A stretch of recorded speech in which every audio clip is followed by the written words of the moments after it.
welcome back to the super-centex podcast, talking Central Texas high school football with DJ Ramirez, with Chad Conine. We do this every week. Good to see y'all. Howdy. Morning. I see that I've made my picks and DJ has made her picks, but Bryce has not made his picks yet. That's on my list. My list of many things to do today. There's also, as we record the podcast, National Signing Day for fall sports like basketball, baseball, softball, volleyball, track. But that's kind of like the ESPYs, you know. They put it at a time when there's not much else going on, so it gets Yeah, it's always crazy when football and basketball explode into one big organism, and that's what we've got. But as noted, it is officially playoff time in Central Texas and across the state. One of the best times of the year, really, even though it is busy for us, still fun. I saw a note in our picks box from our web guru, Win Emmons, that we had 43 local teams make the playoffs along our various classifications, UIL, TAPS, homeschool, whatever.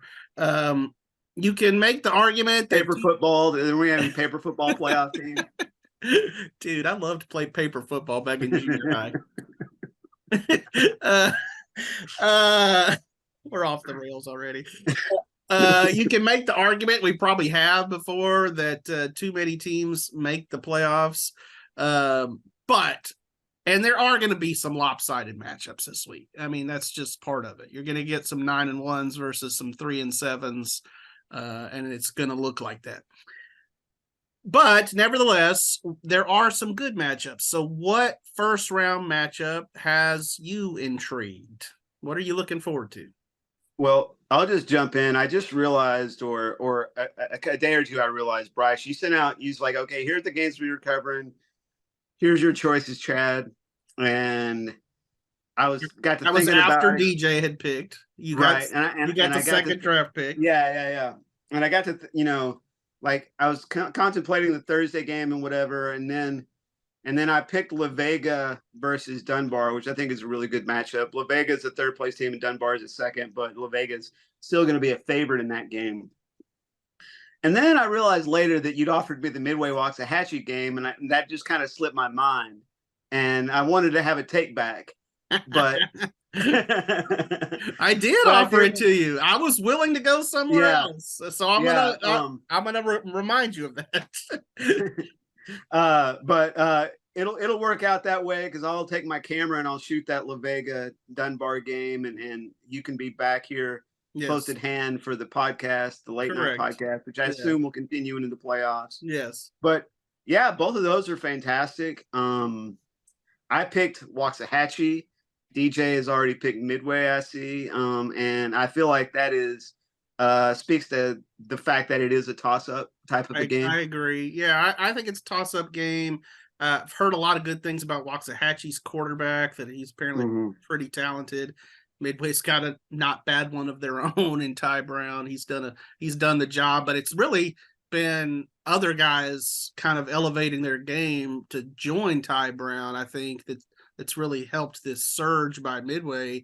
They came out and punched Weiss in the mouth, and Weiss didn't really recover. I mean, it wasn't just a win, it was a beatdown. So give it up for the Midway Panthers. They are surging, and they had that extra week, like China Spring and Lorena did as well, to kind of prepare for the playoffs. Could be a good thing, could be a bad thing, but I think it's probably a good thing. I mean, having that extra time to rest up and to prepare. So, DJ, what game kind of jumps off the page for you? Well, I'm going to go cover West-Teague on Friday down at UMHB, and I think that's a pretty good matchup, as well as Whitney Groesbeck, which is going to be here at Waco ISD on Saturday. I think those teams are, last year they played really well at this point in the season. Whitney beat Teague last year. So I don't know. I feel like those are some pretty good matchups. They're both kind of in like that sort of middle area. Teague could have finished third if they hadn't beat Groesbeck, right? Like they finished second. So that was also kind of a toss up. And I ended up going with Teague just because I feel like, I don't know, they kind of really toughed it out at the end stretch, whereas West kind of was just really consistent playing kind of those charter schools at the end. So well, and they didn't get to play, you know. I mean, I guess they played last week against Inspired Vision, right? Or was that another? Yeah, okay, that was a Thursday game, right? Their bye week was like right before like at the beginning of the district Right. season. But then So against Gateway forfeited on that thunderstorm night, you know. So they missed a week of actually playing there. Hey, before we move on to the next question, Axtell-Valley Mills could be really good. Valley Mills has played really well at times this year. Axtell, congrats to them for being 10-0, getting in the state top 10. About half their schedule is really weak teams. And, you know, when I saw Michael Haig, who will be doing the Axtell-Valley Mills game for us this week, I saw him Monday at our Baylor luncheon press conference. He came up to me immediately and was like, thank you for giving me that game. He's excited about that, and he agrees and I agree that I think it could be a really good game. Valley Mills is headed in the right direction. I think clearly that district that they came out of is better than Axel's district. You know, and no, I mean, it's not Axtell's fault, the district they're in.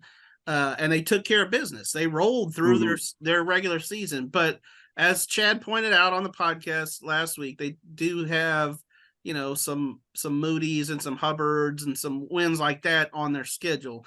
Valley Mills, you know, they're trending in the right direction. And you know, we had the 8 2A coaches on a pod earlier this season. And I asked Coach Featherston about, you know, their weight room commitment, and that's really, you know, taken off, and it's something they take a lot of pride in. So yeah, I agree. I think that'll be a good one. I'll mention one more. I agree with you, Chad, that I think Midway-Waxahachie is going to be a fun game. But I just need to do, as I make my picks, I need to do at least a little bit of research. But just, you know, on the surface, Gatesville Gonzales looks like a kind of a toss-up game. Anytime you get those 2 versus 3 first-round matchups, I think those have the potential to be, you know, obviously better than the 1 versus 4. And Gatesville 6-4, Gonzales is 6-3.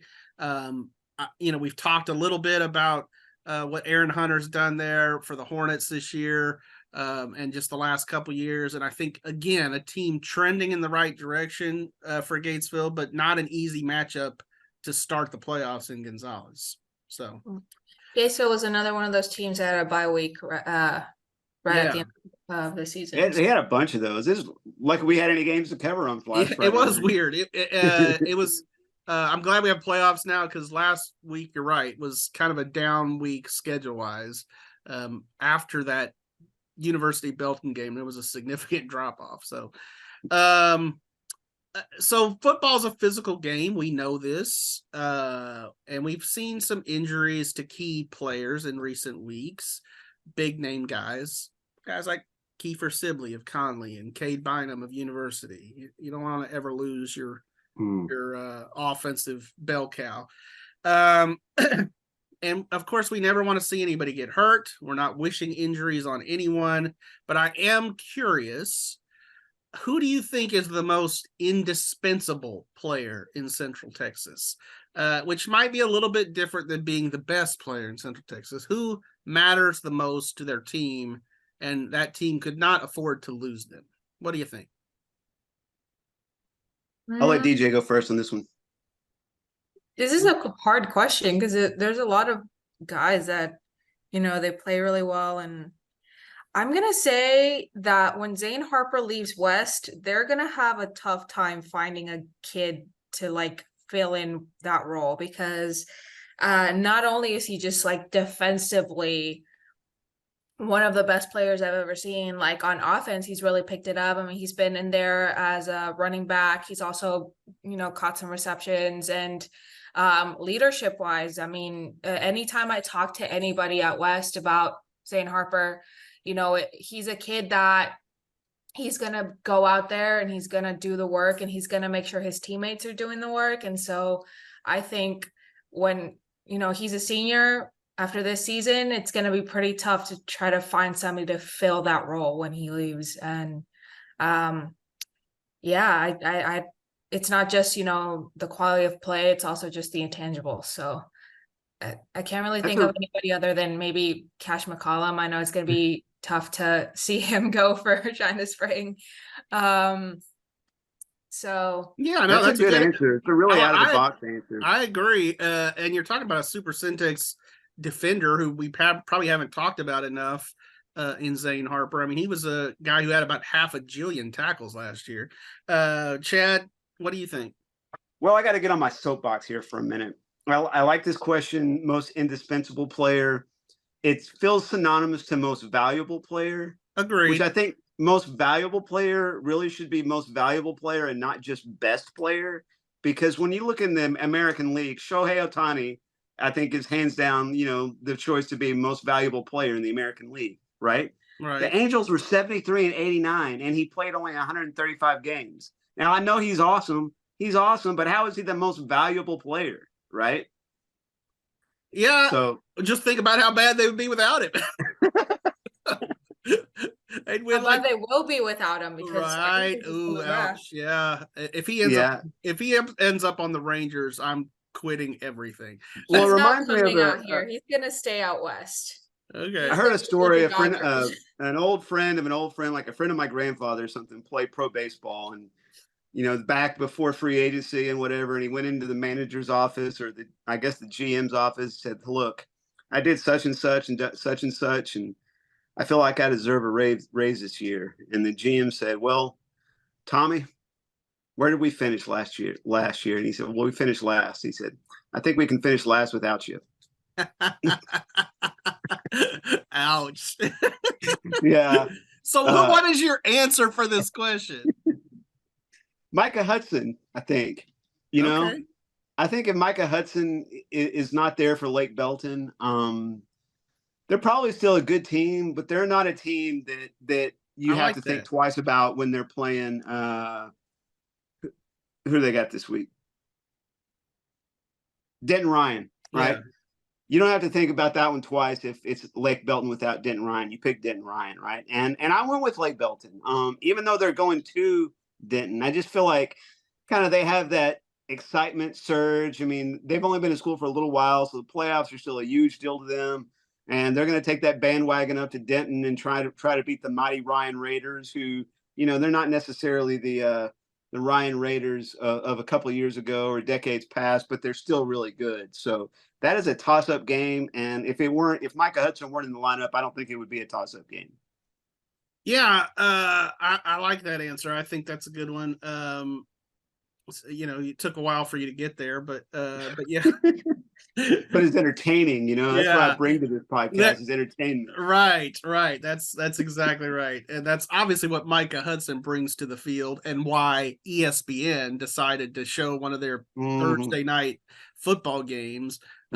Without that, certainly Lake Belton doesn't get that national TV stage that they did. So I agree with you. I think he's obviously a huge part of everything they do, including special teams. I mean, he does some returning for them. I'm struggling with the answer to my own question, because like DJ said, I mean, obviously you could just go, well, China Spring wouldn't be as good without Cash McCollum. Right. Here's what I'll say about Braylon Henry and Lorena. I feel like, and we've talked about it on the pod here, he had a decent rushing game the very first week against China Spring. Then he had two sort of, down games where he didn't do as much. And then he just blew up. And I feel like Lorena blew up with him. I feel like they've like hitched their wagon to Braylon Henry and gone, take us home, man, take us home. And he's doing it, and so I feel like he's really important to what they do.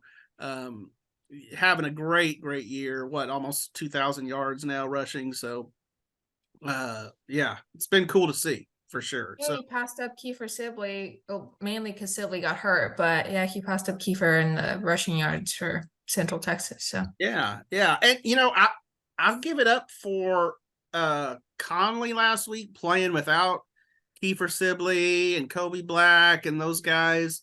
Obviously they're playing Robinson, but Robinson gave him a tussle. And I just thought one guy who really stepped up his game was Jalen Nobles. Did a lot of different things, carried the ball some, caught some big passes. All of those guys pretty much go both ways. He was playing on defense as well. So, when guys are out, you do need guys to step up, and Connally got that last week. All right. So y'all have already been alerted to this. I want to play a little game I call Tidbits. You could take this any direction you want to, but I want you to give me one stat, one little fact, one nugget that you think is interesting about one or more of our playoff teams. This required you to do at least a tiny bit of research, or maybe you knew it off the top of your head. What do you think? Well, I'll dive in on this one. Working on a basketball preview this week, and found out a couple of guys for the Connally Cadets that were good basketball players last year. Won't be on the basketball team this year because they're going on to college, play college football, and that's Kobe Black and Kiefer Sibley will be enrolling early, even though they haven't made their commitments known yet. Right. They obviously have done the planning to go wherever it is they're going, and I think there's a lot of indications out there. The crystal ball prediction on Kobe is Texas 100%. So although he was at Oklahoma State, he was at the Bedlam game. Yeah, okay, cool. I mean, I'm sure between Big Brother and him being a high profile recruit, he can get tickets to that pretty easy. What was that, DJ? I was saying his brother's at OK State, though. Right. Yeah. Exactly. I'm sure they were like, oh, well, Corey, I guess your brother can come. Yeah, he won't be a nuisance at all. And by the way, let us show you our wonderful campus.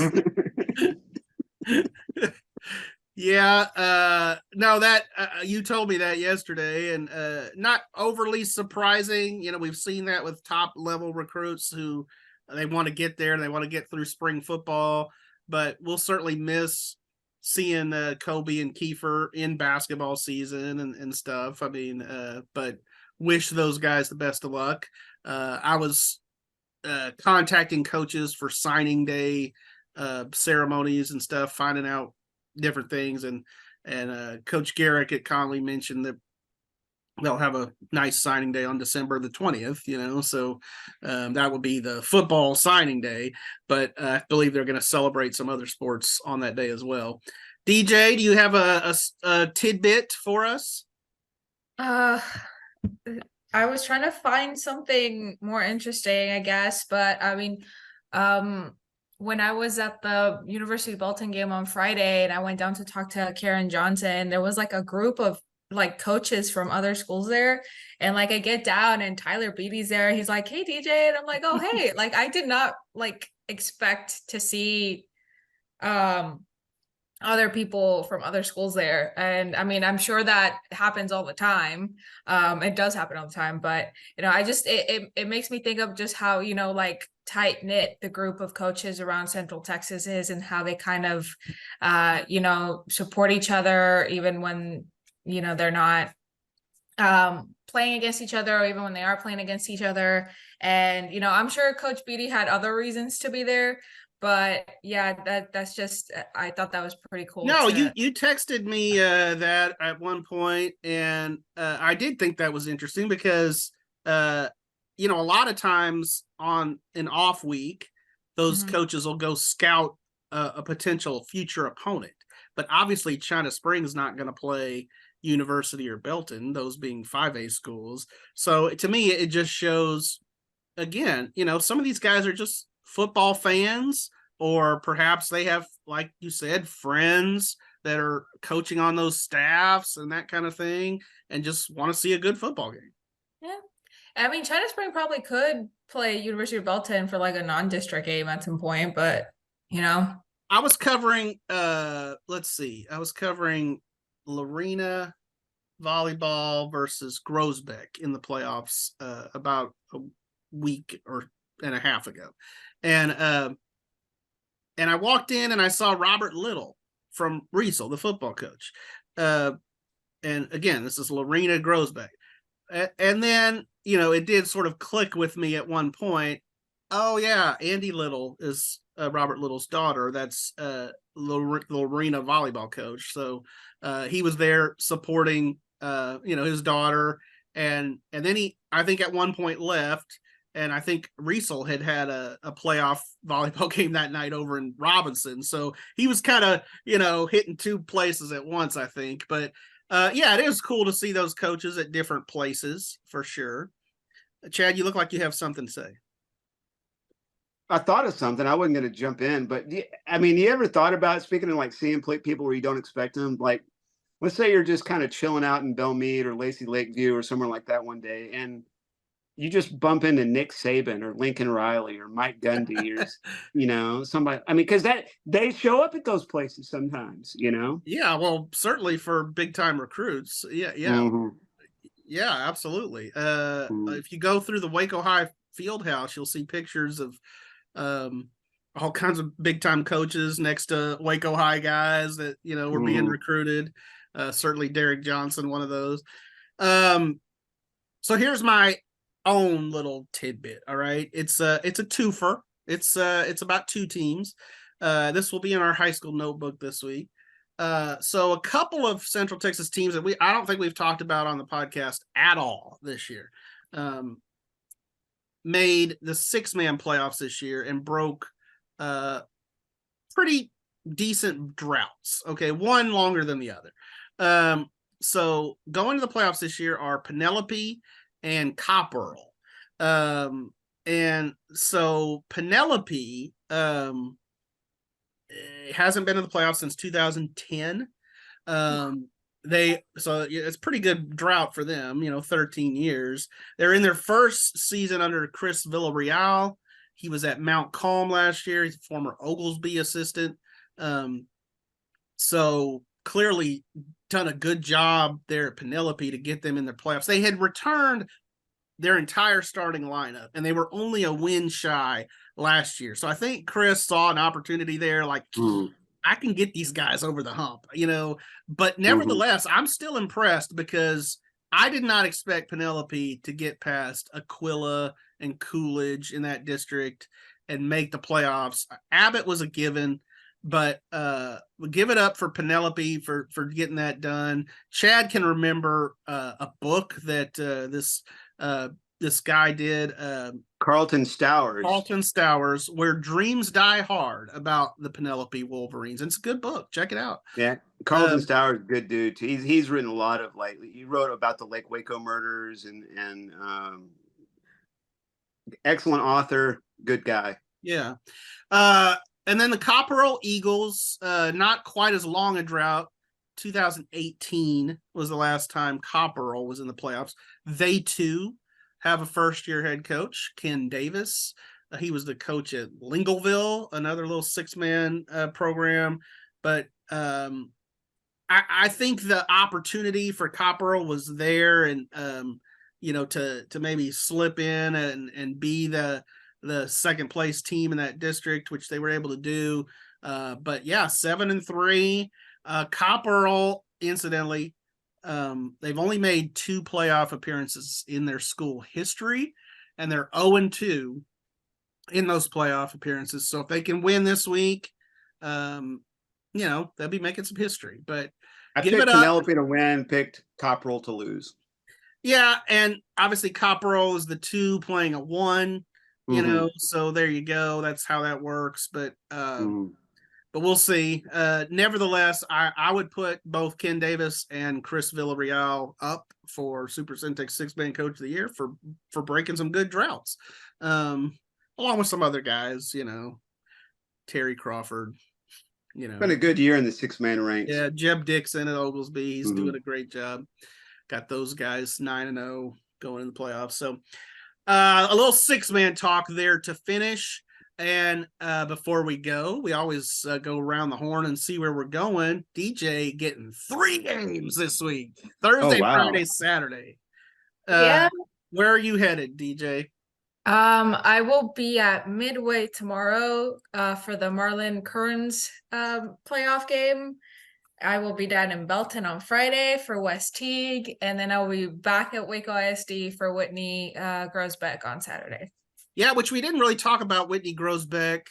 To me, the Wildcats are probably the pick there, but I think that's gonna like low key. That could be a pretty interesting game. Oh, yeah, I think you got to go with Grosbeck there, Bryce. Huh? I think you got to go with Grosbeck in that one. Yeah. You're not making my picks for me. Chad, you're doing 2 games. I am? No, you're not. John Warner is doing a game on Thursday. You're correct. Mr. Mr. Thursday Milo all day. He's got a Yeah, my standing Thursday night reservation. Shout out to Stevie. Our waitress over there always takes good care of us. Me and my buddy Josh Blake. Flirting on the podcast. So You're Friday I'll be at insufferable. Vega versus. I'm just gonna move right on past that. On Friday we'll be at La Vega versus Fort Worth Dunbar at Corsicana Tiger Stadium. Nice. That'll be a good one. Yeah, I think that's got potential. And then I'll be at the Midway-Waxahachie game on Friday. Of course, like Chad said, we got high school basketball rolling.